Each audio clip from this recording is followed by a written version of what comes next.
Good evening, everyone. Welcome to tonight's public forum, which is being held in the Council chambers for Monday, the 9th of May. A reminder that this public forum is being audio recorded for administrative purposes. By speaking at the public forum, you agree to being recorded. Please ensure that if and when you are speaking at this public forum, that you are respectful to other people and use appropriate language. Albury City accepts no liability for any defamatory or offensive remarks. Welcome to tonight's public forum, which is being held in the Council chambers for Monday, or gestures made during the course of this public forum. A reminder that this public forum is being...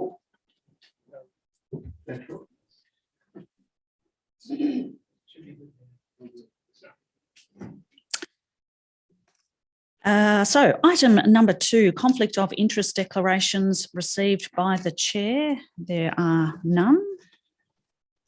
Item number 3, speakers.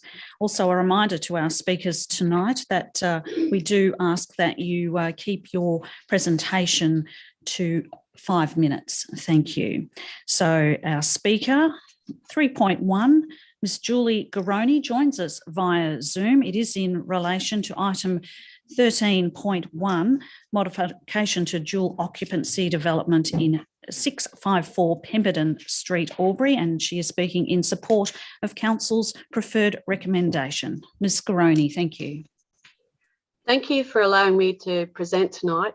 I'm here because the developer failed to build to the original DA. We had nothing to do with the developer failing to comply with the original DA. The last 3 years have been dominated by irregular and confusing documentation submitted by the developer that, in our opinion, only resulted in delaying the process. Each year, for the last 3 years, we've had to reply to at least 3 different submissions lodged by the developer, impacting on our limited time and finances. The latest retaining wall information submitted by the developer states that there is no significant encroaching footings that would preclude construction on our property. We believe this statement doesn't equate to no encroachment. However, we acknowledge the council staff's report and its suggested avenues for addressing the dug up or affected section of our property. Unfortunately, the developer's continued hiatus argument is disturbing. It is our opinion that this modern consent detrimentally impacts our property more than the original DA. However, the council staff's proposed conditions will assist in improving the detrimental impact of the as-built. Ideally, we would have liked the developer to build to the original DA and for the last 3+ years not to have occurred. We sincerely hope that in the future, no other Albury citizen finds themselves in the same predicament. Thank you. Thank you, Ms. Garoni. A question, Councillor Cameron. Thank you, Ms. Garoni. Thank you, Mayor King. Ms. Garoni, I think it's because you're listed as speaking in support on the agenda for tonight that people have presumed that you support the position. Can I just clarify if you support the position before council or if you're still opposed? No, I do support it. I think with the conditions that have been applied, it certainly alleviates a lot of our amenity concerns. Yeah, I mean, it's not ideal for us, but it is what it is. So, yeah, I do support it. Thank you. Councillors, any other questions? Ms. Garoni, thank you very much for your presentation. Next. Oh, there was a question. Oh, Councillor Thurley. Councillor Thurley has a question on Zoom. Thank you, Mayor King. It's not a question for Ms. Garoni. And basically, it's a question for the next speaker, who made a submission that I saw earlier today, but at 5:23, I received another submission, and I regard that as fairly unusual. And given that it was in 37 minutes of the start of the meeting, it's pretty difficult to sit and consider it, even though the Speaker will address the matter. I'm just expressing my concern about the late receival of that second submission. Thank you, Councillor Thurley. That is noted. I bring our next speaker, 3.2 on our agenda, Mr. James Sloan, on behalf of Mr. Ron Emtage, in relation to the dual occupancy development at 654 Pemberton Street, Albury, speaking in support of Council's preferred recommendation. Thank you, Madam Mayor. Is this working? Yeah. I should indicate that I'm a solicitor. I'm representing the developer Artbuild Developments Proprietary Limited in that capacity as a lawyer for Artbuild Developments. The developer's submission is summarised by urging the council to accept option 3 as recommended by the council staff, by accepting the modifications with conditions, but with amendments to those conditions, which I will speak to, one being the height of the garage studio roof be reduced by 350 millimetres, not 500 millimetres, that there be no attachment or treatment of the western wall, and the air conditioning units be located as per the submitted DA drawings. I assume councillors are familiar with the long background of this project. Basically, development consent was originally granted for this development in 2018. That was followed by substantial construction, and then the developer lodged a modification development application, which was not as a result of any complaint, but to modify some windows to create more privacy for the neighbours. Complaints only arose later. Building work was stopped by a stop work order on the 3rd of May 2019. There's been no building on this site for 3 years. There are issues noted, and Ms. Garoni referred to the issue of the hiatus. It's become irrelevant because council officers have concluded that the retaining wall, footings and drainage are located within the boundaries of the subject property. So that's, whilst there's been a lot of argument about that, has now been eliminated. Council planners have not otherwise identified any risks associated with the building itself. The modifications that are sought result in the building being substantially the same as that approved in the original consent. I would submit that it is not in the public interest to refuse the application. The best way now is to apply some common sense and find an appropriate way of completion of this development while addressing the concerns raised by the objectors. I submit that it would be, if council refused to modify the development, the impacts would be significant. It probably would lead to the demolition of the whole building, because the requirements to comply with the original development application means moving of substantial walls, and those impacts would be quite significant. The effect of that would be to lead to, obviously, the developer spent a large amount of money on this, and would lead to an appeal to the Land of Environment Court, which would focus on an appropriate course of action, which would include considering whether the resulting demolition serves any purpose. So the impacts of non-compliance would, in my respectful opinion, be regarded as relatively minor, and the modifications are substantially the same as the original approved development application. The modifications with conditions is what's been sought, and the conditions that the developer is asking be varied is that the overall height of the roof not be reduced by 500 millimetres as recommended, but by 350 millimetres.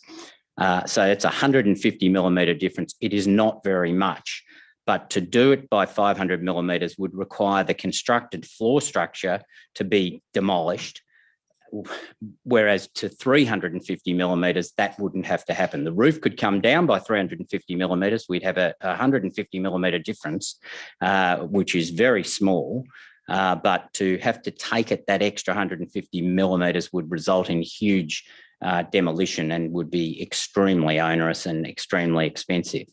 The building height itself is only 6.28 metres, and I know it's irrelevant to this application, but council will shortly be asked to consider a 6-storey development, which will be miles above this building.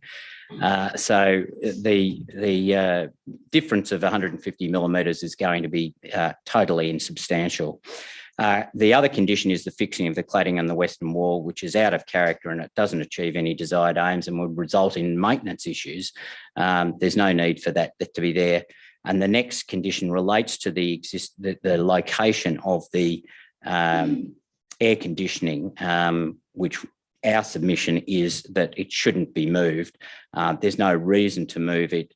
It would be preferable that any issue of noise level be determined by the manufacturer's specifications, rather than to have the condition at the moment, which provides that it not be heard in anyone's property anywhere, even when their doors and windows are open. This is that's unreasonable. This is a residential area where it's closely settled, and there's no way that you can stop all noises being heard, and even minor noises on this basis would result in complaints of possibly a frivolous nature. So that's the summaries, is that council adopts option 3 recommended by the staff, but with those 3 modifications to the conditions. I can speak to the specific conditions if you want me to. I think that would be helpful, councillors. Would you speak to the specific conditions? Any questions? First of all, yeah. With any questions for councillors? Because, yeah, I do think our 5 minutes is probably pretty close to being up. Councillor Cameron. I'd like, if it's in order, if you think it's in order, Mayor King, I'd like to ask a question of Ms. Garani again, having heard the submission from the applicant. Ms. Garoni, are you prepared to take a question from Councillor Cameron? Yes, I am, yes. Thank you. Ms. Garoni, you clarified for us earlier that you were comfortable, or a bit reluctantly, but accepting of the recommendation from staff tonight. Yep. But are you comfortable with the request from the legal advisor to the applicant? Or perhaps you're not in a position to know the detail around that? No, I'm not really in a position to know the detail around that, no. Fair enough. Yeah, we ourselves only received it at 5:25, so it's not surprising. Thank you, Ms. Garoni. Another question, Councillor Callaghan. Could we clarify those 3 points for Ms. Garoni so that she can make comment on those 3? You want me to? Yes. Perhaps just those 3 dot points, just so that she has another absolutely. Opportunity to hear them again. We're reading them in front of us, Yeah, and certainly. she's just heard it quite quickly. Development consent proposed by council developers it's A14. I'm not sure, Ms. Garoni, do you have the proposed development consent? I have it, but not in front of me. No, all right. Well, I'll just summarise it. A14 says the plans detailing the measures to be implemented for a reduction in the overall external wall height and roof height of the garage/studio building by at least 500 millimetres. So what they're seeking is that the height of that garage studio building be reduced by 500 millimetres. The variation that the developer is seeking is that, yes, they will reduce it, but by 350 millimetres, not by 500 millimetres. That's the variation they're seeking. They're saying 500 millimetres would result in a substantial demolition of the floors in the building, whereas they can reduce the roof height by 350 metres. That's the limit they can reduce it. It will still involve them knocking down the roof and bringing that height down, but not knocking down internal floors. So that's the rationale for that. And the other 2 items? You want me to deal with those? Yes. Yeah, Councillor Callaghan's asked for the other 2 as well. Yes, thank you, Councillor Callaghan.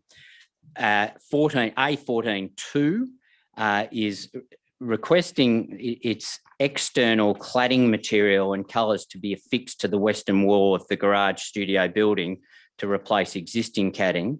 The material and colours chosen must reduce the visual impact of the wall to reduce its exaggerated vertical perspective. All such materials are to comply with fire separation and fire rating provisions of the Building Code of Australia, including any fire rated construction materials required on the western end of the southern and northern walls of the building to achieve compliance. I think there was a document produced which shows that this building has cladding on that western wall already. The objection of the developer is to replacing that cladding with some other type of material. It's already got material there that is consistent with the rest of the building, and it seems to be somewhat unusual and unnecessary to replace that cladding with other cladding when the rest of the building is of the same colour. There doesn't seem to be any reason for that provision. So that's the second one. Sorry, does anyone? No, all right. The third one, please. The third one is a combination. It relates to the existence of the air conditioning. So there is F2 and F3, which are air conditioners for the building, and there is a requirement. One of the conditions is that the air conditioning units are not to be permitted to be installed to any building without prior approval of Albury Council. We've no objection to council approving it, but if the air conditioning is located within 3 metres of the western boundary and noise level emitted by the air conditioning unit exceeds 5 decibels above the ambient background noise level measured at the property boundary. If these circumstances apply, a separate development application is to be sought and obtained from council prior to the installation of the air conditioning unit. F3 provides that any air conditioning unit in the building that forms part of the dwelling must be installed in such a manner that it emits that it does not emit noise that can be heard within a habitable room of any other residential premises, regardless of whether any door or window of that room is open between certain hours. Now, the plans and the specifications submitted by the developer has an air conditioning unit on one side and a heating unit on the other. The submissions of the developer is to leave that air conditioning where it is proposed to be and where it has been in the original development, rather than to change the location of it as recommended by the council officers at this stage. It would be very difficult to have any air conditioning that couldn't be heard at all. There's no level being, it's not even a decibel level that's been required. It's basically, if you could hear the faintest noise, then that would be prohibited. So that's going to make things very difficult. They're the three things. Okay. Difficult for the developer, is that the comment? Difficult for anyone, anywhere in the world to have an air conditioner that doesn't make any noise. Thank you, Mr. Sloan. Councillors, do we have any further questions? Mr. Sloan? Yes. Councillor Bowen. Thank you, Mayor King. Thank you both for your presentations. Can I sit down? I'll have a question for you. Oh, sorry. Thank you. If I may. Thank you. You did speak about the sound just then of the air conditioning unit. Correct me if I'm wrong. I thought I heard you say that that it is above 5. It can't be any more than 5 dB above the normal background noise initially for that to be approved. Yeah, there are two. I think there's, if you have a look at in the proposed plan, there's an F2 air conditioner. The F2 plan, which is referring to the air conditioning forming any part of the dwelling, and then it's F3 is the air conditioning noise. So one of them is saying that it can't be located within 3 metres of the western boundary, and then the next one's saying what the noise can be. So it could be, presumably that's regardless of where it's located. So if it's within 3 metres, it can't be, the noise level shouldn't exceed 5 decibels, but the air conditioning. No, so 5 this is the problem. decibels, if I can, 5 decibels above background noise, Above correct? ambient background noise. Thank you. level, So I it's a think very is- different, there's a very different variation of 5 Yeah, that's dB right. above Yeah. Look, background I'm not noise. an I'm not an Background expert on noise is sound. approximately around about 78 dB. So there's quite a significant difference in that. Right, okay. I accept that. I don't know what background noise is. Thank you, councillor Bowen. Question, councillor Cameron. Thank you, Madam Mayor, or Mayor King. My question is to the General, the Chief Executive Officer, not to Mr. Sloan. So if no one else has any. Is there a Mr. Sloan, he might be Question for excused. Mr. Sloan in the meantime. Is that councillor Edwards? I might go to you first. Thank you, Mayor King. I don't think Ms. Garoni had a chance to respond to the question put to her by councillor Cameron. Thanks. Ms. Garoni, now that Yes. you've, did you want to follow up on councillor Cameron's question? Sorry, could we repeat that question again? Councillor Cameron, did you want to repeat the question that you offered to councillor Look, Ms. Garoni earlier? It's all very unfair on you, Ms. Garoni, to ask you this, but if you are able to have followed the variations from the staff report that the applicant is now asking for, how do you feel about those? And I understand if you can't express an opinion on that. Yeah, thank you. Look, I do have an opinion on them. And if you read through any of the submissions we've made about the 350 proposed reduction height, it's exactly the same as what I've always said. That building is over 1 metre taller than what it should have been. We should not have even seen much of it above the roof of our shed because it's located at a lower level, a significantly lower level than our property is. We feel that the 500 millimetre reduction suggested by the staff is a fair and equitable difference between the building being over 1 metre taller than what it should have been. And the 350 is just not equitable, really. We realise that, yes, the developer will have incurred a cost and it will be difficult for him. However, as we've said all the way through this, we've done nothing but just own the property next door. There's no reason reading the council staff's report for the extra 0.5 metre that he put into the upper story. And when he was asked about that at a councillor's visit, he told one of the councillors, and this is all in the council reports that have been written so far, that was just to have I think, I can't get the terminology right, but was to create more space, I think was what he said. So no, we don't support a 350 millimetre reduction in height. With regard to the cladding, both the independent reviewer and the council staff realise that from our side of the fence, this building is very close. It's a lot closer than what it should have been, both in separation from our shed and also separation from our backyard. Yes, there is going to be a 7-story building put on the corner, perhaps, if that gets approved. But we're not talking about that. And I think the inference to say that what this makes it insignificant to that cladding is basically that the solicitor for Art Build saying that we're going to be detrimentally impacted by a 7-story building on the corner.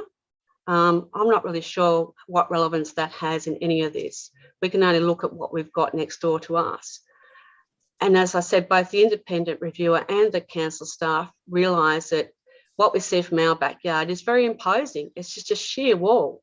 And certainly the mixed cladding would help to reduce the bulk of that building. With regard to the air conditioner, we've already got one that's right next to our bedroom from the stage 1 of this development. And we would prefer to have that air conditioner located where the council staff have recommended it be located. Once again, we know it's going to be difficult for the developer. However, you know, we would like some give in all of this so that our property and our amenity is preserved, to the best extent that we can. As I said before, we would have preferred him to have billed to the original DA, but he didn't bill to the original DA. And I think in what I said before to Councillor Cameron, we're accepting that, the conditions will assist us, but we're not accepting in that now that he wants to change those conditions that they will actually assist us anywhere or anyway or anyhow. We were in agreement with the council planning staff's recommendations, and that's it. Thank you Right. very much. Thank you. Follow up? No. Councillor Bowen has a question. Thank you, Mayor King, and to Solicitor Sloan, thank you for your time. Number 2, there is no attachment or treatment of the western wall. Wasn't it recommended that to have it fire rated? Is that the way I understand the recommendation from council was to have the wall changed and fire rated to Australian standards? I think it already is, but I would need to take instructions on that issue. I'm only reading from the proposed development consent, which is, it talks about the details regarding the external cladding. The wall is to replace the existing cladding. I'm not sure what the problem is with the existing cladding. The existing cladding, I don't know the answer to that, Councillor Bowen, whether the existing cladding is fire rated or not. I'm making an assumption that it is, and it's a colour issue more than anything else. But I would have to take instructions on that if you want me to get some answers. Thank you. The architect is actually here. Thank you. That would be great. And also item 1, if I may, through you, Mayor King, just another question, Solicitor Sloan. Based on the height as well, to speak about the height being there, you don't feel that that's a reasonable request to bring it down and meet in the middle at half? The client doesn't feel that's a reasonable request? Yeah, I think it will become very complicated, but the issue of the building being a metre higher is partly depends on where you measure it from. As I understand it, there was an increase in the level of the laneway. I think it's not a metre higher than the original plans. But be that as it may, what the staff are recommending is the current height be reduced by 500 millimetres. It's not so much a compromise, it's a matter of what can be built. To bring it down by 500 millimetres means demolishing existing floors that are there. And that is a huge undertaking, whereas bringing it down by 350 millimetres means only demolishing the roof structure, which can be done at a much easier construction project than trying to demolish the floors and effectively rebuilding the internal aspects of the whole house.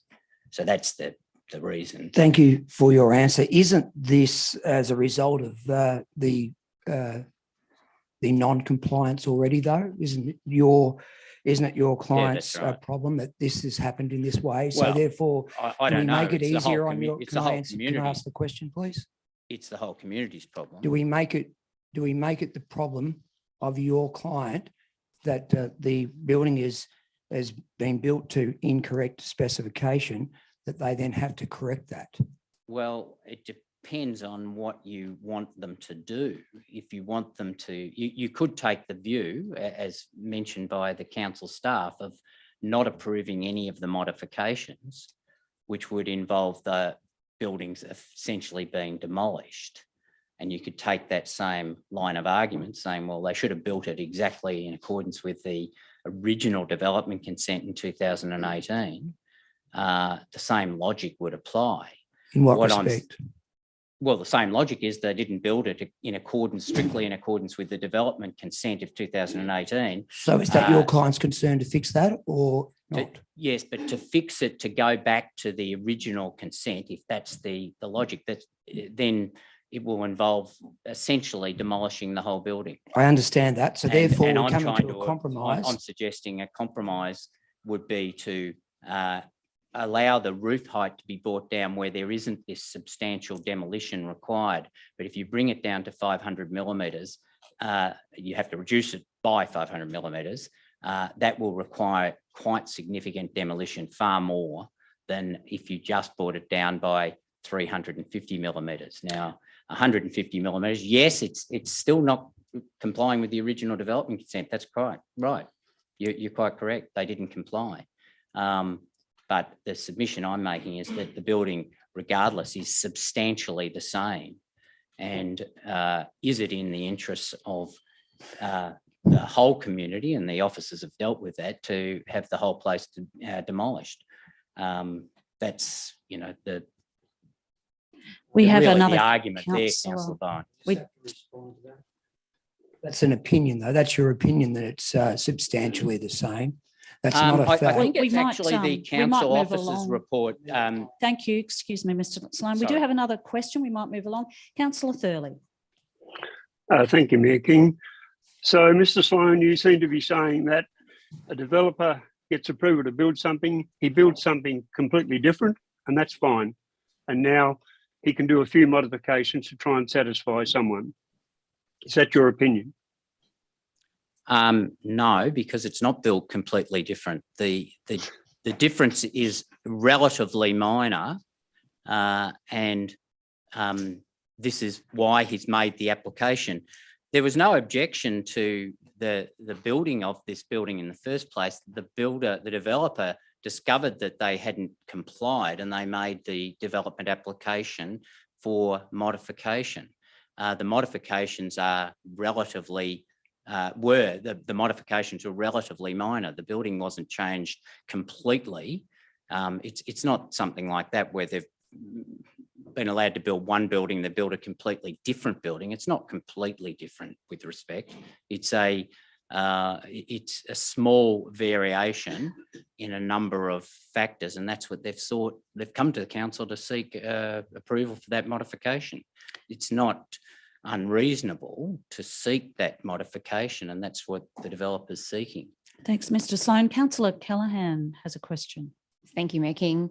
Mr. Sloan, what you're saying is effectively that by reducing the roof to 350 mils is to maintain structural integrity, and that is as far as it can possibly be reduced. You would go further if it was structurally integral to do that. Yes, that's my understanding, that there would have to be much more demolition going on. They have to demolish the roof and bring the roof structure down, but they can do that in the scope of the what is there at the moment by demolishing the roof structure and then lowering that. But they can't lower to 500 millimetres because they'd have to demolish existing floors, and that would mean large amounts of demolition.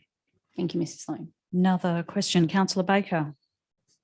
A question for you, Mayor King. Is it nearly time we moved on to the body of the meeting? I don't think this back and forwards is going to be very helpful.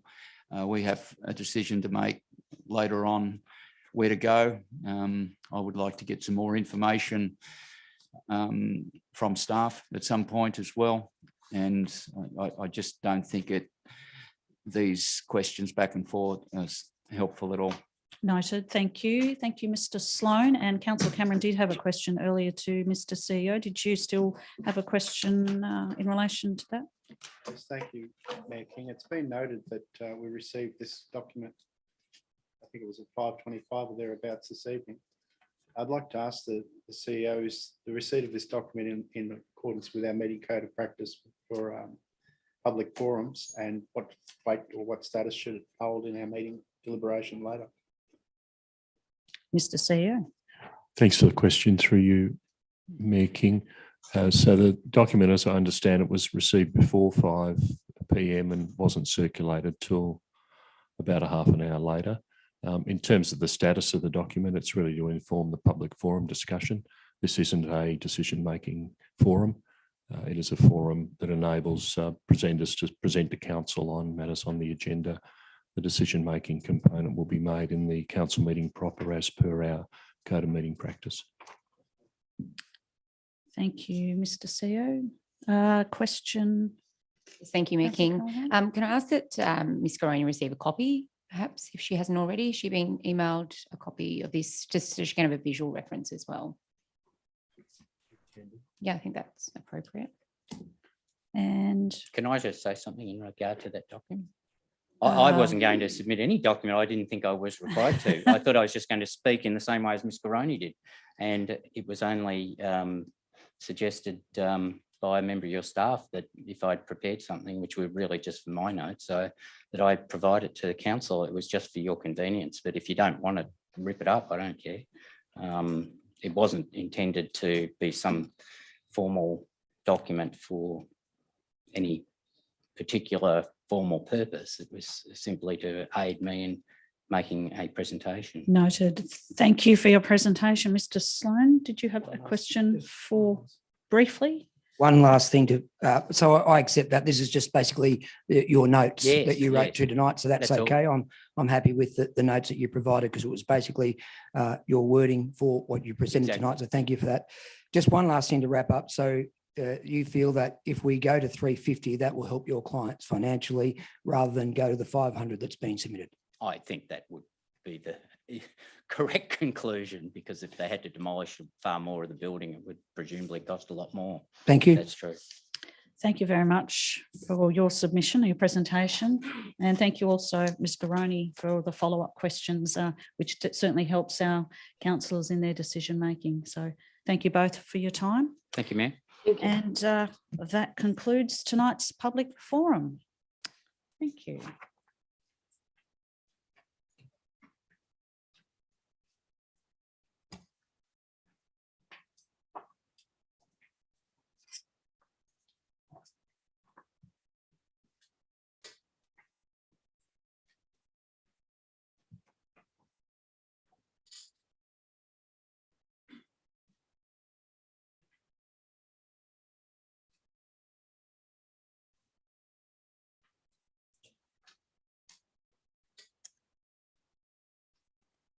Good evening, everyone, and welcome to tonight's council meeting held in the council chambers for this Monday, 9th of May.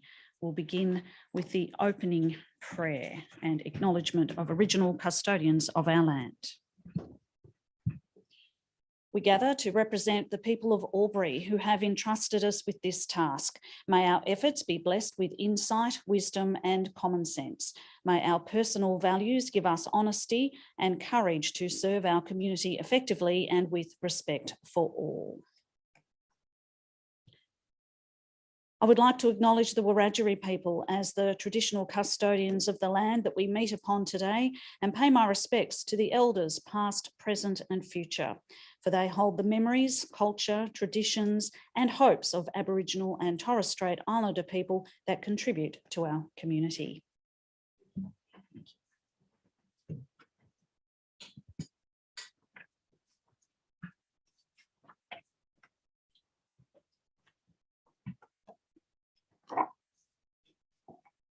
This council meeting is being webcast and recorded.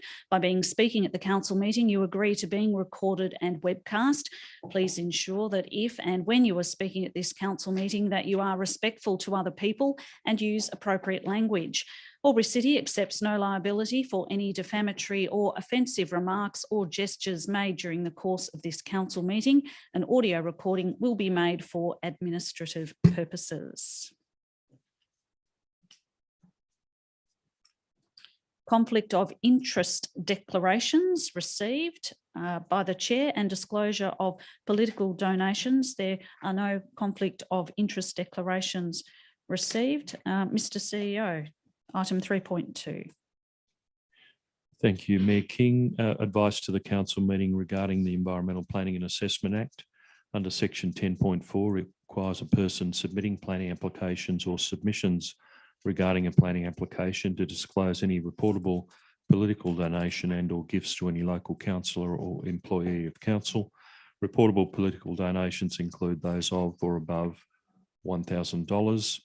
The disclosure statement forms are available on the council's website. In dealing with development applications, councillors need to take into account specific planning matters contained in the Environmental Planning and Assessment Act.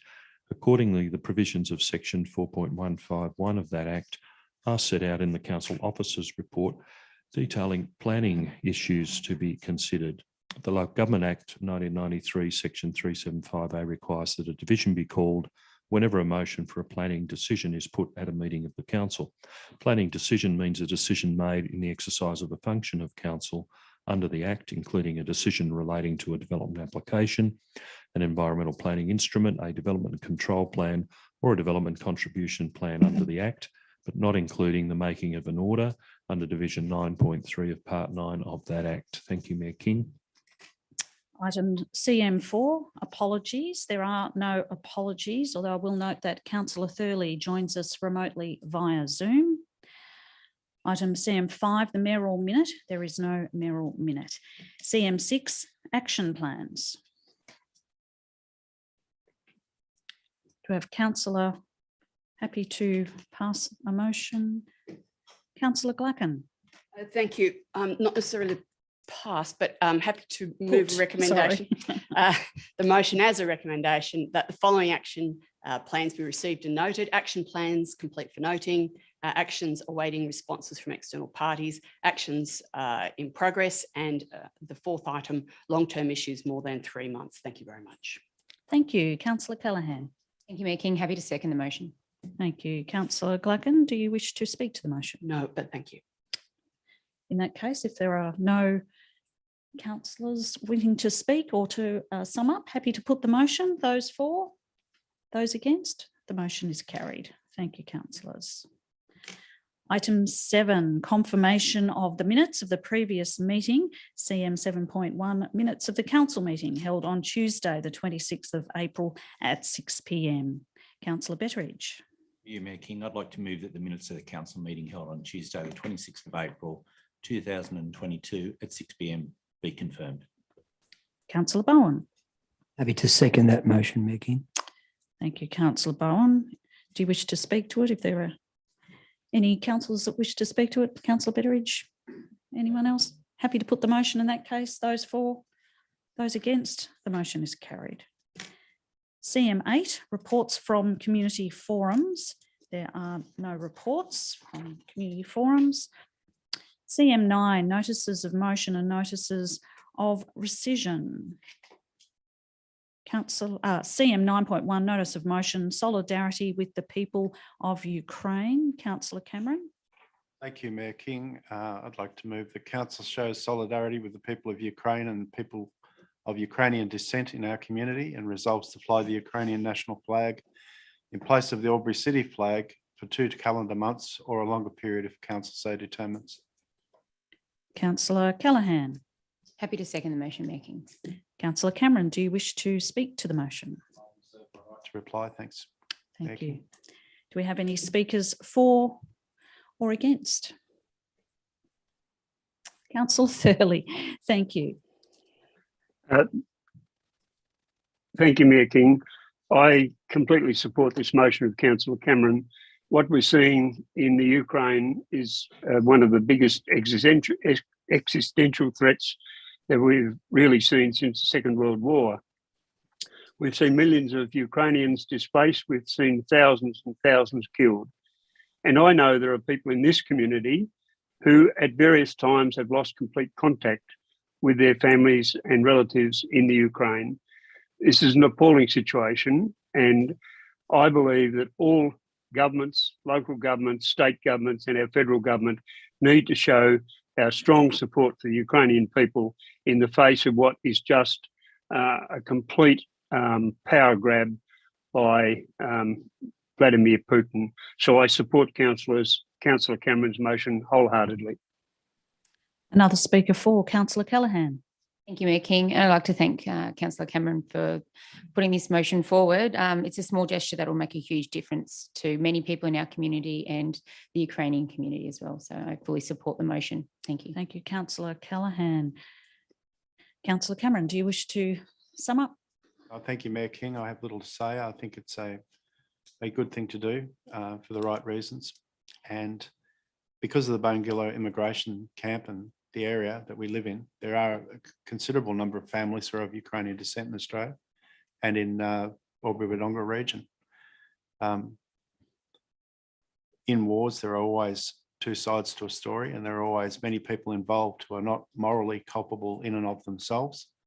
But as a state, the actions of the Russian Federation are impossible to justify in this incident.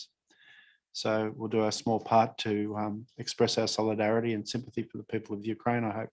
Thank you. Thank you, Councillor Cameron. Happy to put the motion. Those for? Those against? The motion is carried. Thank you, councillors. Item CM 9.2, a notice of motion, Albury and Thurgoona sewage systems. Councillor Cameron. Thank you. I'd like to move that council resolves that the CEO prepares a report within 3 months to deal with, but not be limited to the following items. A, is the overall capacity of Albury sewage system sufficient for the current population? B, in particular, is Thurgoona sewage infrastructure sufficient to meet demands for the current and projected population for the next 5 years? C, to what degree is root infiltration affecting Albury City and in particular Thurgoona sewage capacity? D, are Albury City's sewage pipes uniformly of the same diameter? If they are not, in what areas of concern are there areas of concern in particular?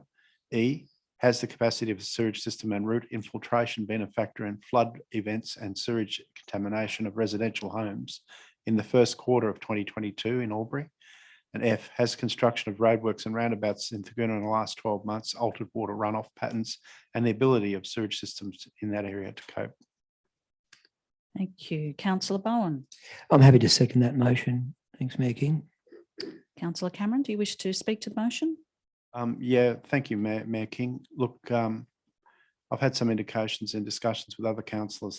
This may not be as warmly embraced as my previous notice of motion, but it is an important subject. Many homes were affected by flooding in Albury, as we know, through the very heavy rain events in, I think it was January and February. And the inundation of sewage in particular has a dramatic effect on a family and on a home. There could surely be few things worse than having your sewage system go where it's not intended to go and end up in your family home. I think while we may be reassured by the answers from staff, we should be asking these questions. We should be reviewing this very important and fundamental service that council provides to its ratepayers on a regular basis.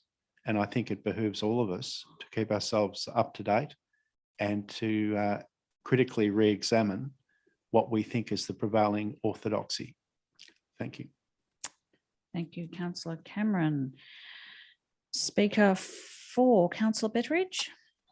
Not particularly for Mayor King, but I would like to oppose an amendment if that was possible. Do you have your amendment ready to go? Yes.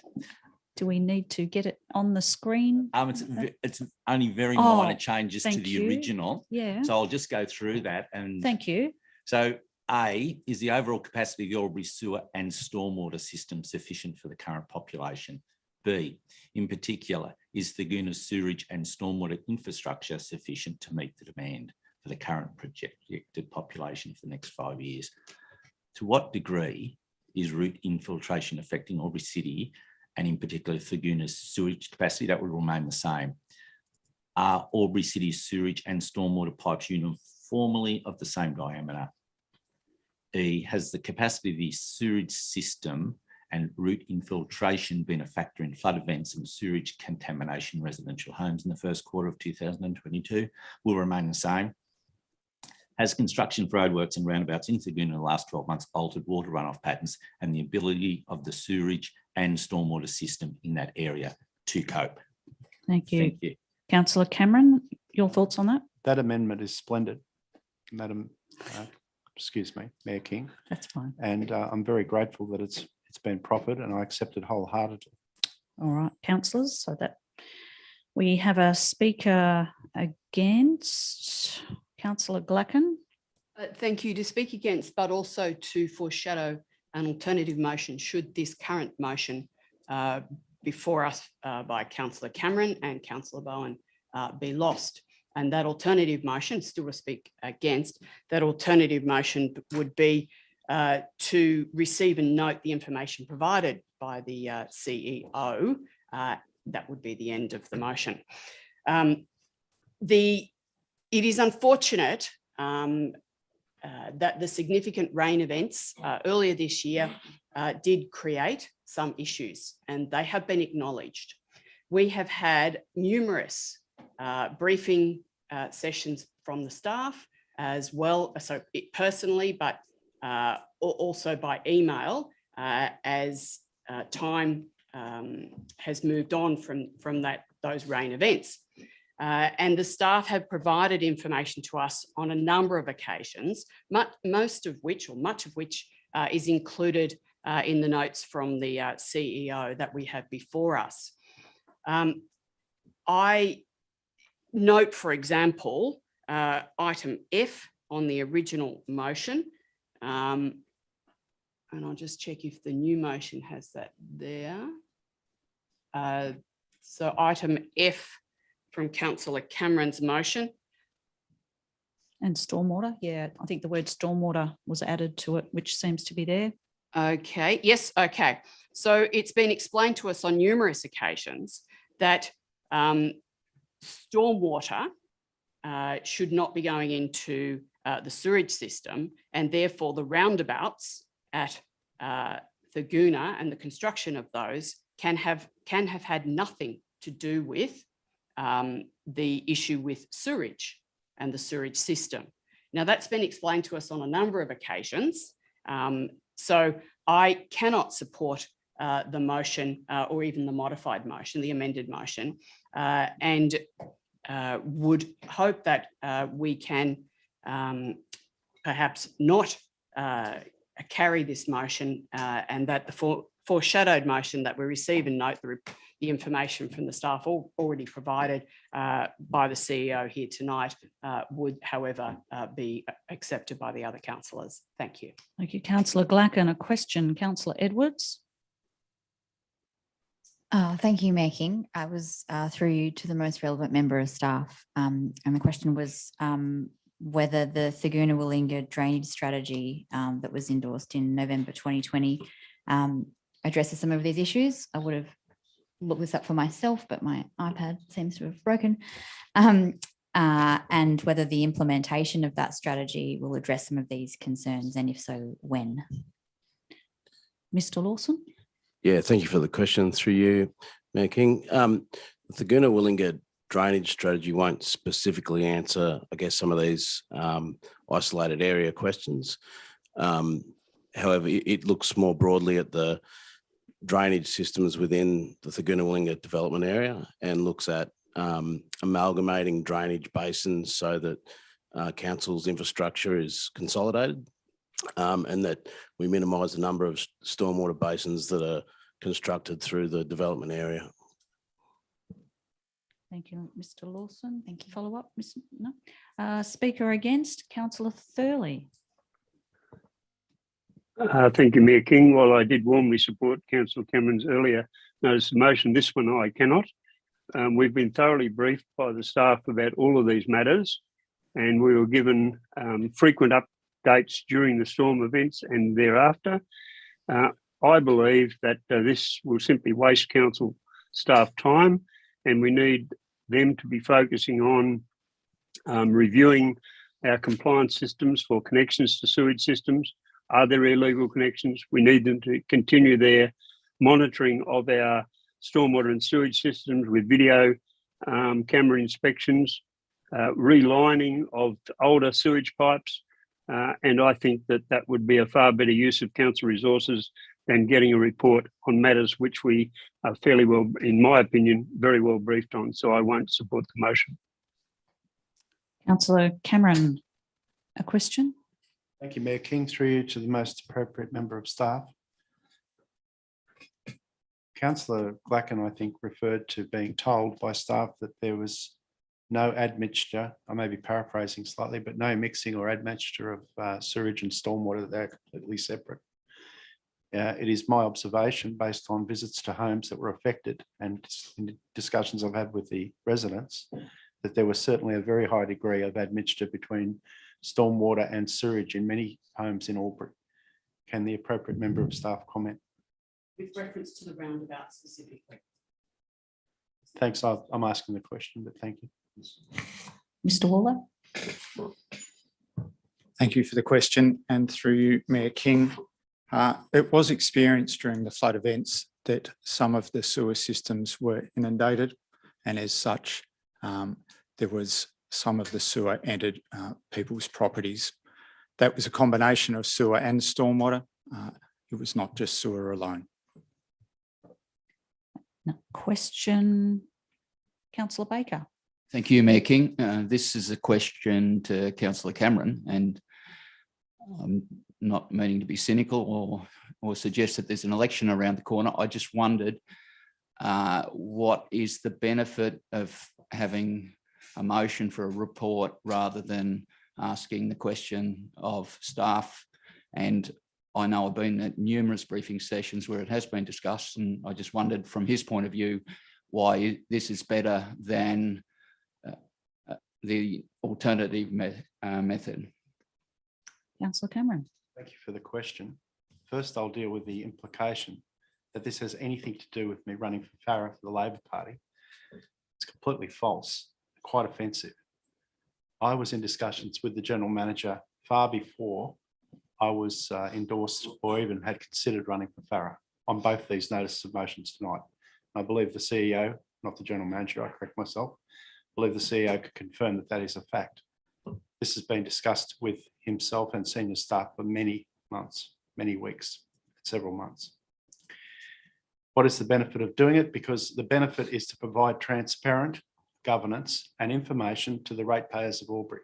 It is all very well to inform ourselves by questioning the staff or attending briefings, well and good.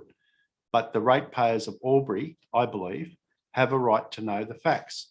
They have a right to know what what figures council is basing its decision making on. They have a right to know what is the actual status of our infrastructure, particularly our stormwater and sewage lines. They have a right to be informed, and not in no small part to counter anecdotal stories that are going around Thurgoona about there being one sewage line from the golf club to various other parts that were put in by the AWDC. Now, as I say, that's probably anecdotal and apocryphal, that story, but without the facts, people will create an explanation of their own. We see that with anti-vaxxers all the time. So the advantage of this is to have a report in the business papers on the record containing the factual information and defending the position of council, both councillors and staff, based on factual information. Thank you. Thank you, Councillor Cameron. Councillor Glacken. Thank you. I'm wondering how we can have the situation of Councillor Cameron paraphrasing and excluding my clarification that it was specifically with reference to the roundabouts in Thurgoona for item F, and that we know and have been briefed on many occasions that the sewerage and stormwater cannot have been mixed from that particular reference, and that being the works and roundabouts at Thurgoona. So I'm wondering how we can have that clarified, because the question that was then subsequently asked of the staff was with the roundabouts, and that particular, the roadworks and roundabouts at Thurgoona was excluded from the question and was not part of the answer. So What's your point of order, Councillor Cameron? Point of order is that Councillor Glacken did not pose a question. She interjected while I was asking a question, which is a breach of the meeting code of practice and an act of disorder. If Councillor Glacken wishes to have this matter or this detail dealt with, she is free herself to ask a question, or she was free herself to raise a point of order when I was asking my question, if she felt my question was not in order or had misrepresented her position. But to try and come back now with what is developing into a story is not within the meeting code of practice. I will uphold that point of order. Councillor Glacken, do you have a question? Can it be noted, please, that my question was with reference particularly, or my comment was with reference particularly to the roadworks and roundabouts at Laguna, and that the sewerage and stormwater could not have mixed therefrom. If that can be acknowledged, then that is my question. That is noted. Thank you, Councillor Glacken. Is there another question, Councillor Cameron, or have I? Question. Yep. Thank you, Mayor King. Through you to the most appropriate member of staff. Are staff members aware of homes in Laguna to the block immediately to the south of the new roadworks and in Laguna Road, that where residents claim that they have experienced since those roadworks, they're experiencing increased levels of stormwater runoff, and during the flood events of this first quarter of the year, experienced an admixture of sewage and stormwater runoff, and several houses that were then contaminated with that mixture of sewage and stormwater runoff. Mr. Ferris. Through you, Mayor King, we're certainly aware of the property that Councillor Cameron's highlighted. The works at that intersection obviously had a stormwater design, and all the stormwater from that runoff is captured into that system. So there's, in our view, there is certainly no additional overland flow heading through that property in question, and it is captured within the new works and discharged through the underground system and then the overland flow once that system's full. A follow-up, Councillor Cameron. In the construction of that roundabout, there was an incident, which I'm sure we all recall, where a major water pipe was ruptured and there was extensive flooding. What effect, in the opinion of staff, through you, Mayor King, most appropriate member of staff, what, in the opinion of staff, was the effect of that major flooding event in terms of adding to a silt load or otherwise contaminating the stormwater drainage in that area? Mr. Ferris. Through you, Mayor King, that incident, all repairs were undertaken and all mains, etc., were flushed out at the time. It's noted that incident happened prior to the construction works and the finalisation of the drainage in that intersection. Thank you. Councillor Baker, speaking against. Thank you, Mayor King. I've had a bit of a chance to think about this for a little bit, and when we are briefed by the staff, I generally take that as accurate, correct, true. In calling for this report, it goes back to the staff again to put their tabulate it, put it all down in writing for transparency to the community. But really, if we are not happy with what we're told at the briefing session, you probably need an independent inquiry on everything, because there's no difference to me getting a written report like this and getting a briefing on how things are going. So I won't be supporting the motion. A question, Councillor Callaghan. Thank you, Mayor King, and a statement and a question, follow-up question. So I did attend the briefings and feel like we were really well briefed on what council implemented and the measures taken in the 1 in 100-year flood, which we also deemed as a really irrelevant term, considering we had 3 of them in the space of 1.5 months. So perhaps we can provide information to the Laguna residents to inform them if we haven't done well enough already. I don't think it requires and more work. I think the work's already been done and we've been exposed to that during the briefing. So perhaps we could look at some other method of sharing information. But I suppose the question really is, for Mr. Cameron's sake, can someone explain some of the measures that have been implemented since those floods in January, or some of those investigations that have taken place? And perhaps we could be sharing that information with some residents in Laguna in various methods, perhaps. Mr. Wallow. Thank you for your question, and through you, Mayor King. Since the flooding in early 2022, we've undertaken extensive closed circuit camera TV footage, work within the sewer mains to highlight whether there was any areas of root infiltration or any other area where the sewer may have been blocked. Whilst there was some items found within the sewer network, they were very minor in nature. Council officers have what we call jetted or removed those obstacles within the sewer network, and the network as a whole is operating as intended. The infiltration to the sewer network was due to the overland flow and the associated heavy rainfall. So we really don't have any ongoing issues with the sewer network. We certainly, to the best of my knowledge, have not had any other blockages that have caused damage to our residents' property since those events. Thank you. Thank you, Mr. Warlow. Councillor Cameron, a question? Thank you, Mayor King. Through you to the most appropriate member of staff, what is the total capacity of Albury storage and wastewater system? What is the current population of the city of Albury using that system? And how much on average does an individual produce in terms of wastewater and sewage? Thank you for the question. Thank you for the question. Sorry, Mayor King, I jumped the gun a bit. Thank you for the question. And through you, Mayor King, I will have to take a number of those questions on notice. However, I can say when a sewer system is designed and constructed, we look at the number of connections that are on that sewer network. Each one of those connections is allotted a certain volumetric quantity that they would discharge into the sewer each and every day. So the sewers are designed in order to cater for all the connected properties to that sewer. And that's what we call our average dry weather flow. When we design the sewer, we design it as per the WASA standards, and that is to cater for an average or a 10 times average dry weather flow.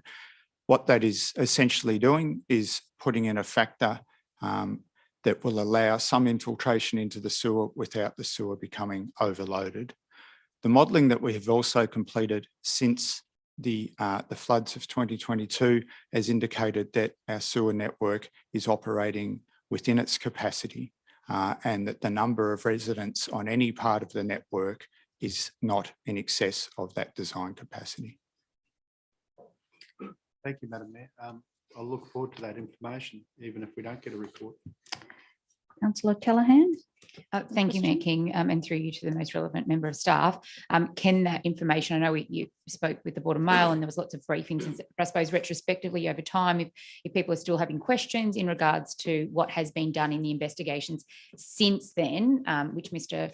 Warlow has spoken of, perhaps that could be communicated to our community in some way, shape or form. Mr. CEO? Yes, certainly the case, and we have got a dedicated page on the website to reflect that. But again, we take calls regularly from people that are still concerned. That's something we follow up and close the loop on regularly. Bearing in mind there are a number of still insurance claims and other things in progress, so it has been a long and somewhat drawn out response in terms of the recovery in that those storm events. Thank you, Mr. CEO. Councillor Cameron, do you wish to sum up if there are no more questions or debate? Yes, thank you, Madam Mayor. Councillors are statutorily responsible to the public for decisions and actions of council. That's a legal requirement as when you are a councillor. It's articulated in the Act, not in the regulations, but in the actual Act.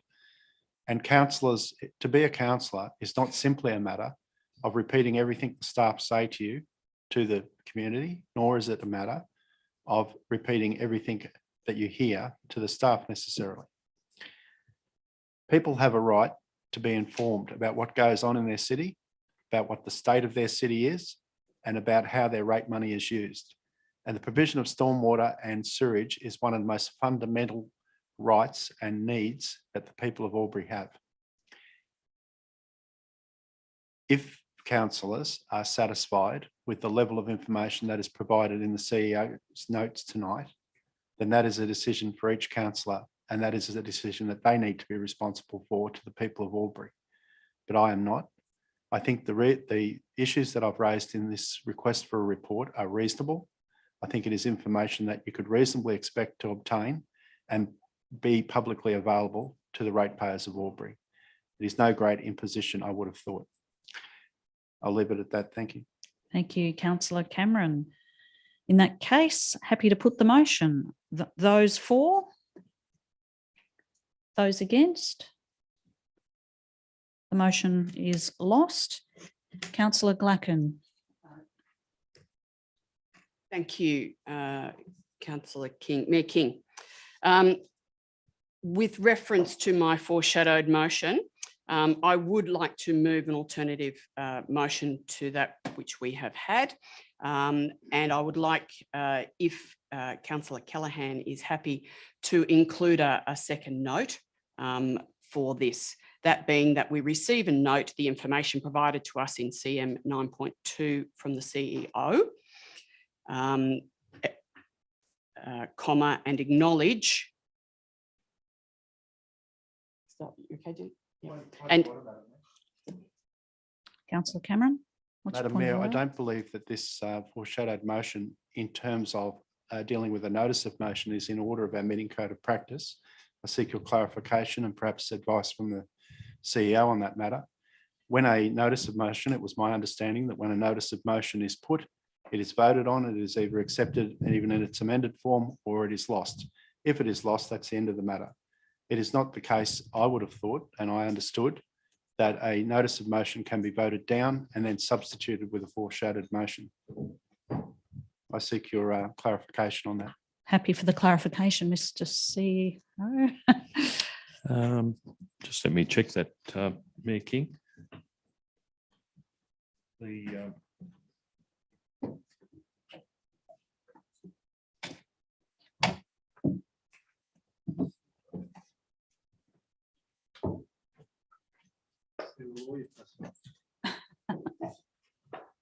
Do you know in which reference to the section of the Code of Meeting Practice, Councillor Cameron?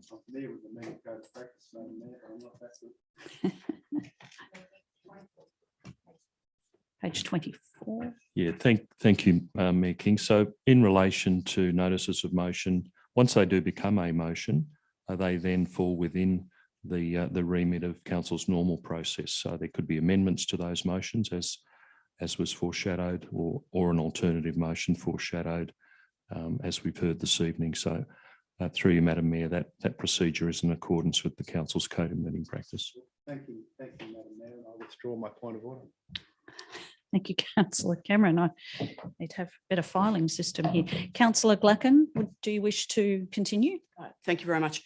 Including the notes provided by the CEO with reference to the motion.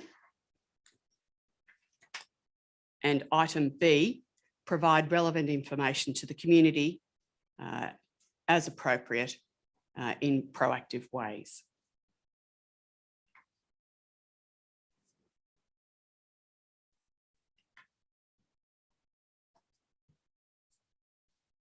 And happy for Councillor Callaghan to check the wording on section B in particular. We will get that up on the screen shortly. In the meantime, did you want to wish for that wording to come up, Councillor Callaghan, or did you have a view at this early stage? Happy to second the motion. Thank you, Mayor King. Anyone else?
All right.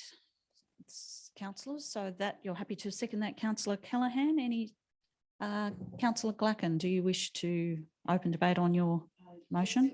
To add one more word to the community as appropriate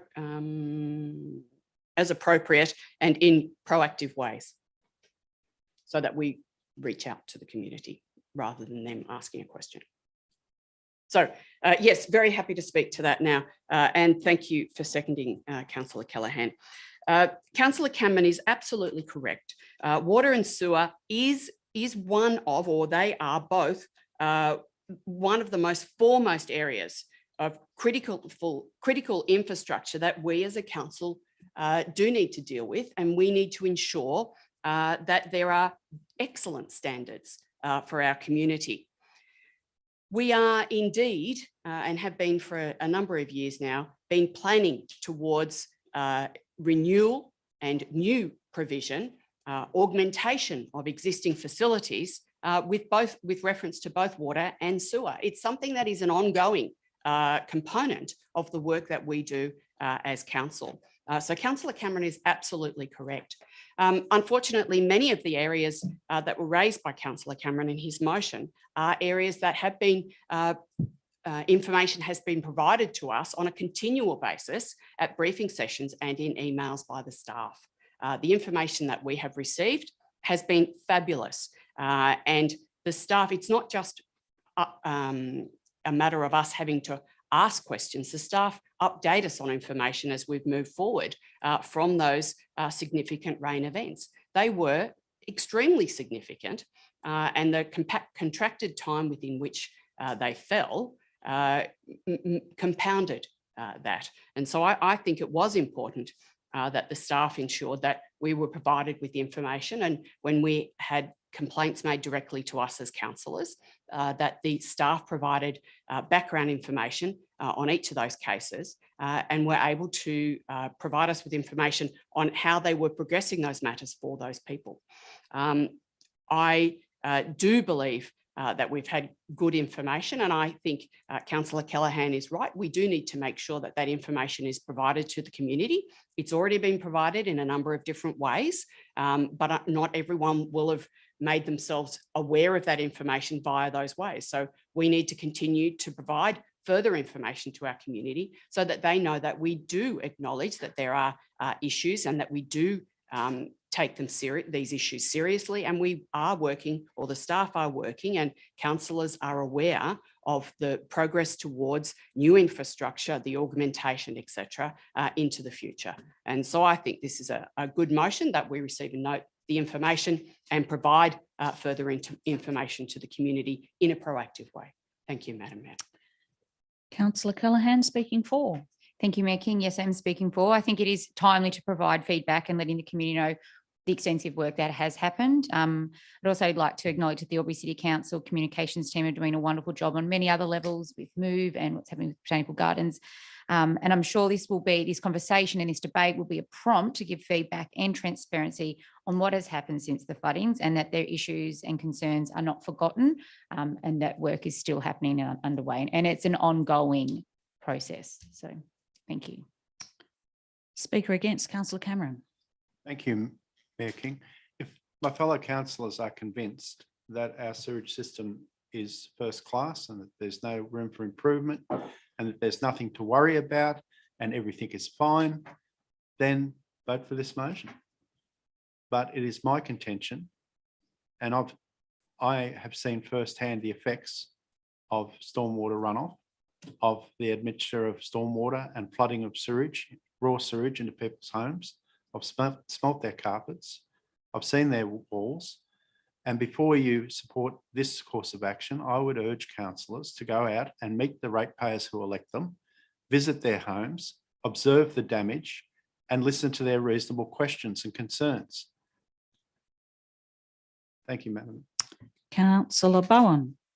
Thank you, Mayor King. It's more so a statement or a question. I know that there are some residents that have been infiltrated and are still out, not back in their homes from the earlier flood events happening in January. So it is an ongoing situation. It's not something that just finishes and then we're done and everything's okay.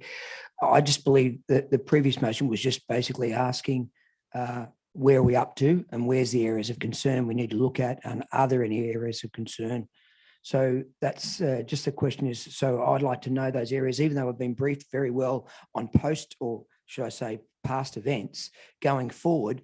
Is there a particular, for example, I'd like to know, is the Goona sewerage infrastructure sufficient going forward with it being such a growth community and seeing so much flooding both in water and sewage in those areas? Is that enough? Do we have enough capacity going forward, more so than just post events? So that's just my notes. Question to anyone in particular? No? Well, that'll be a Just a great comment? question, if I may. Yes, to the relevant member of staff through you, Mayor King. Just is the Goona sewage capacity? How does it look for in the future for the next 5 years with the growth predicted? Mr. Waller? Thank you for the question, and through you, Mayor King. Council in 2017 adopted the sewer strategy. That sewer strategy detailed the augmentation works that were required to provide a sewer system that could cater for the growth. The growth that we're currently experiencing, albeit it's happening at a more rapid pace than we initially envisaged. However, the overall design and the capacity of the sewer that we will augment the system with will cater for that population growth. So I'd be happy to provide the councillor group, if they so wish, with an update on that strategy and any other information that they think is required that has come from already previously adopted strategies of council. Thank Thank you. you. Thank you very much. Mr. CEO, further to that question? Thank you. Just to add to Mr. Warlow's response, we do a regular water and wastewater performance reporting update to you, so we could include those topics of interest in that update as well. And that's a measure where we're compared against across the state in terms of water and sewer activities. Question, Councillor Edwards. Thank you, Mayor King, and through you to the most relevant member of staff. Is that strategy up for review, being some 5 years old now? Mr. Wallow. Thank you for the question, and through you, Mayor King. Yes, council is looking to update that strategy in the future, near future. We've also got a water strategy as well that was adopted at the same time. Follow up, is that in the budget? It's not currently in our 4-year delivery plan. However, the budgetary requirement for those updates to the strategy can easily be incorporated into existing budget lines. Thank you. Councillor Baker. Thank you, Mayor King. I'm going to support the motion, and I'm just wondering if the mover and seconder meant to have in after and proactive ways and in proactive ways, or does it make sense the way it is? And in proactive ways. Happy to accept. Yeah, and in proactive ways. Thank you. So addition to the Thank word you. in. Councillor Glacken, do you wish to close debate? I'd love to, and thank you very much. I have acknowledged tonight, and it's been acknowledged tonight, that there were some significant rain events, and there were some unfortunate incidents related to those. And we've been reminded tonight by Councillor Bowen that it's not over. They haven't all been resolved. And I also acknowledge that there is always opportunity, always scope for improvement. But we've also been told by the staff, it's been confirmed that the current water and sewage systems and capacities that we have been built for that tenfold flow of a dry situation. So the capacity is 10 times more in a dry situation than is required. And that's the standard, that's the requirement. We do know that forward works are planned. They are budgeted for, a number of components, and we are continuing to work towards those. We have a plan based on the 2017 plan that will come up for review, but there is always works being undertaken to water and sewer as well as stormwater. Those are components that we deal with on a regular basis, and we spend millions of dollars on those each of our plans. I do note that the community still needs some information, that there are still some things outstanding or some areas of work that are outstanding, and they will be undertaken. The council staff have ensured us that they will be undertaken, and I know that they will. Many of those components will be picked up in the short to medium term, with more works being undertaken as part of our plan. So I encourage councillors to support this motion tonight to enable us to feed back to the community the positive ways in which we are dealing with the situation, and also the positive ways in which our systems are actually good systems and have capacity for our community. Thank you. Thank you, Councillor Gluck. And if we put the motion, councillors, those for, those against, the motion is carried. Thank you. CM10, presentations and deputations. There are none. CM11, reports or minutes of committees and working parties. There are none. CM12, documents for sealing. We have none of those. CM13, officers' reports for consideration. CM 13.1, development application 10.2018.35932.4, modification to dual occupancy development 2, lot Torrens title subdivisions, boundary adjustment and consolidation, 654 Pemberton Street, Albury. Councillor Glacken. Thank you, Mayor King. I would like to move an alternative motion to that on the board. And that being that the matter be deferred. And I'm trying to find the notes I have for that.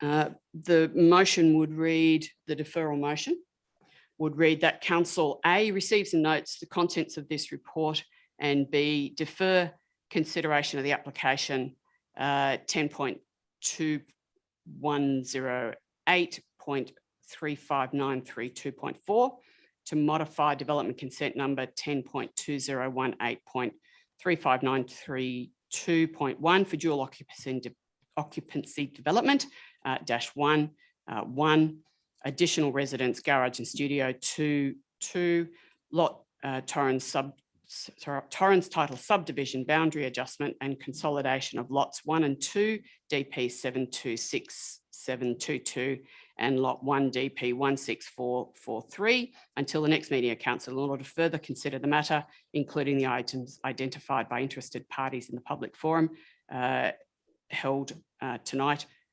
9 May 2022, and I'm happy to speak to that. Councillor Betteridge. Mayor King, I'd be happy to second the motion. Councillor Glacken, do you wish to speak? Yes, thank you very much. In essence, there are a number of areas raised tonight by the proponent as well as the person who lives next door. Areas, for example, if we look at the raising of the information about the air conditioning noise, F2, there was a reference made to 2 sections in that area. I'm looking forward to a presentation. I'm hoping we can get a presentation from staff to clarify those 2 areas. And it was a question from Councillor Bowen indeed. Another item was the fire rating for the treatment of the Western Wall. I think we need clarification from the staff as to what the difference is between those treatments of the differing proposed treatments and what that fire rating might be for either of them. And then we need clarification on the suggestion by the proponent, a further suggestion from the proponent, that the roof be reduced by only 350 millimetres. In essence, that would be 650 millimetres more than was really originally proposed, but they say that it would be necessary to demolish the floor.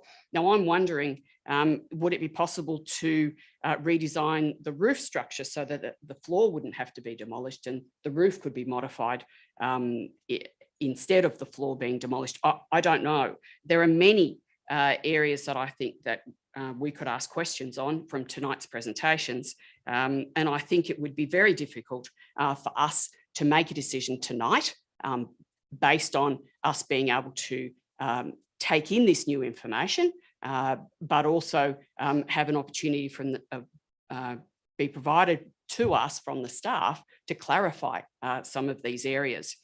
None of us are actually qualified in planning. None of us are qualified in engineering to start with. So when we look at the things of the fire rating, the necessity or the supposed necessity to demolish a floor, they're areas that we need to ask for advice on and have them clarified to us. And it's interesting, even tonight, the presenter speaking for the developer actually acknowledged that the building is absolutely not built in accordance with what was originally approved. Yet they're asking the person next door to accept that further detractions from that would be allowed by them. So I'm suggesting that we defer this motion, ask the staff to provide us with a report, one briefing that would provide us with the history to this, but also the areas that were raised tonight. Thank you. Thank you, Councillor Glacken. Any speakers for or against or questions? Councillor Bowen. Yes, I'd like to speak for the motion. I think a lot more investigation work needs to be, or questions need to be answered and questions to be asked in relation to some of those matters that haven't been resolved tonight and with a bit more understanding. So I'll support that motion. Councillor Baker. Thank you, Mayor King. I'm also of the opinion that a deferral would be helpful, certainly to me. And I'm pragmatic about these things, but I have been driving past that development for the last year and a half, taking a coffee to a friend who's needs one daily. And, you know, I think the frozen aspect of it is not a great look either. And I hope with some good sense and we can reach a resolution at the next meeting, which is only 2 weeks away. Thank you. Thank you, Councillor Baker. Any more questions or comments, councillors? If not, Councillor Glacken, do you wish to sum up? Very briefly, yes, I concur with Councillor Baker. I too would like to see this resolved. I thought it had been resolved a couple of times previously. So I'm looking forward to a resolution. And I agree that we should ideally be able to do so at the next council meeting, which is articulated. Thank you. Thank you, Councillor Glacken. Happy to put the motion. Those for? In division. Councillor Thurley, Councillor Callaghan, Councillor Edwards, Councillor Bowen, Councillor King, Councillor Betteridge, Councillor Cameron, Councillor Glacken and Councillor Baker. The motion is carried.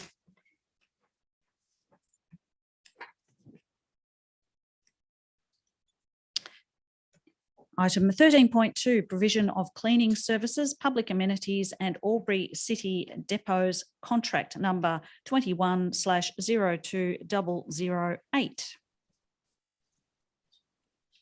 Councillor Thurley. Thank you, Mayor King. I move that council accepts the tender from GJ Collins Services Proprietary Limited for the schedule of rates contract number 21/02008 for cleaning services to public amenities in Albury City Depots for a 2-year period commencing 1st of August 2022 for an estimated contract value of $831,066, including GST. Councillor Glacken. Thank you. Very happy to second that. My screen's gone a bit fuzzy, but that one's not less bit fuzzy. So yeah, thank you. Councillor Thurley, do you wish to speak to the motion at all? No, I think we've been provided with an excellent tender price and the council staff recommendation is quite appropriate. Any speakers for or against? In that case, happy to put the motion, unless you wanted to sum up further. Happy to put the motion. Those for, those against, the motion is carried. Item 13.3, the Keene Street Reconstruction Stage 2, Alexandra Street to Barella Road, contract number 22-00942. Councillor Betteridge. Thank you. Through you, Madam Mayor. I would like to move that council accepts a tender from Hutchinson Civil Proprietary Limited for contract number 22-00942, Keene Street Reconstruction Stage 2, with a lump sum of $1,560,733.90, including GST. Councillor Glacken. Thank you. Happy to second that. Councillor Betteridge, did you wish to speak to the motion? Just quickly, thank you very much. Hutchinson Civil have done work before us. They're well credentialed. They tick all the boxes required and were substantially cheaper. So I look forward to a positive outcome. Thank you. Councillors, anyone wish to speak for or against or have a question? And Councillor Betteridge, did you wish to sum up or happy to put the motion? Happy to put the motion, Madam. Thank you. Those for, those against, the motion is carried. Thank you, councillors. Item CM 13.4, Financial Assistance Grants Allocation Model Submission. Councillor Glacken. Thank you. My screen keeps going a bit fuzzy, so I'll try and read that one over there. To move the recommendation as a motion that council advises the New South Wales Local Government Grants Commission of Albury City's preference to maintain the current general purpose financial assistance model allocation setting for a +5% ceiling and 0% floor, and B, advises Albury City's support of the removal of the legislative requirement to maintain per capita minimum grant allocations to redistribute to regional and rural councils for better effect. Councillor Bowen. I'm happy to second that motion. Councillor Glacken, do you wish to speak to the motion? Yes, I would. And I would also like to raise something if I can get to an unfuzzy part of my screen where I made a note. I am very conscious of the fact that what we know as the FAGS grants, the financial assistance grants, which in essence come from the federal government through the state and to us as councils, provide us with an opportunity to do significant work within our community and help us with infrastructure and capital works on an ongoing basis. And so we really rely on those grants, and we're always extremely grateful for the government when they provide them to us. So it's fabulous. One of the areas that have plagued the FAGS grants, I suppose, over a number of years is how that money is distributed and allocated. And there are always some councillors or some councils who say that they miss out and others who benefit greatly from it. I believe our submission is extremely good, but I would like to ask the staff if there is any way in which we could actually include a further bullet point or consideration for the government, and that might be a way of creating a matrix that looks at population and land mass. One of the problems is that based on population, and we are asking that it's not be based on population alone, based on population means that the smaller physical local government areas, usually in the capital cities, get a significant proportion of the FAGS grants, but they have a smaller footprint. So they have to provide less roads, less bridges, and we and our very much smaller cousins out in the rural areas have to provide more bridges and greater length of road. And when we look at the population in those areas, they are generally allocated a significantly less proportion of the FAGS grants. So I would like us to be suggesting that a matrix be provided that would offer an opportunity of land mass to take on a greater proportion of the greater part of the proportional representation provided with the FAGS grants. Perhaps the General Manager might be able to answer that, but I otherwise support this motion and believe that's something that we can do to help rural and regional areas. Thank you. Thank you for the question through you, Mayor King. So the model is pretty much as you've suggested, Councillor Glacken.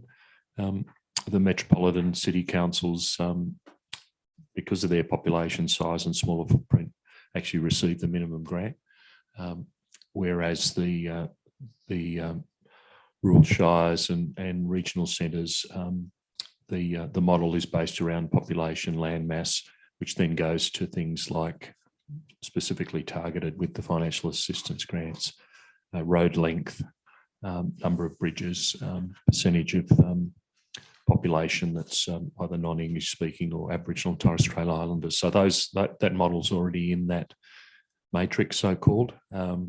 So what we're suggesting is that the Commission actually do away with the minimum grant, because the metropolitan councils can pretty much pay their way. They don't.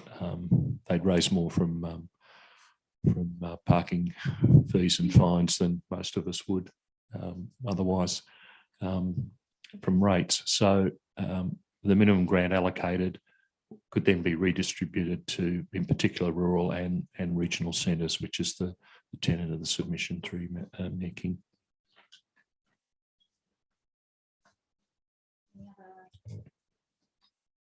Any other councillors have any speakers for or against, or questions? Is there a need to sum up, Councillor Glacken? Do you wish to? Happy to put the motion then? Those for? Those against? The motion is carried. Thank you. Item CM14, officers' reports for noting. There are none. CM15, delegates' reports for noting. We have none of those. CM16, notice of urgent business. Councillors? We have none. CM17, confidential matters. There are none. Or one moment, Mr. CEO. Thank you, Mayor King. I just really want to acknowledge that this council meeting is the last for Terence Go, our Executive Support Officer. Terence has been with us for a couple of years, providing excellent service, and he's disappeared. He's provided valuable service, and I'm sure you'll join me in thanking him for that. He's staying with us, though, in another capacity in the organisation, which is great to see. So I just wanted to apprise councillors of that. Thank you. Thank you very much, Mr. CEO. So CM17, confidential matters, there are none. The meeting, I'll declare that closed at 7:42 p.m. Thank you, councillors.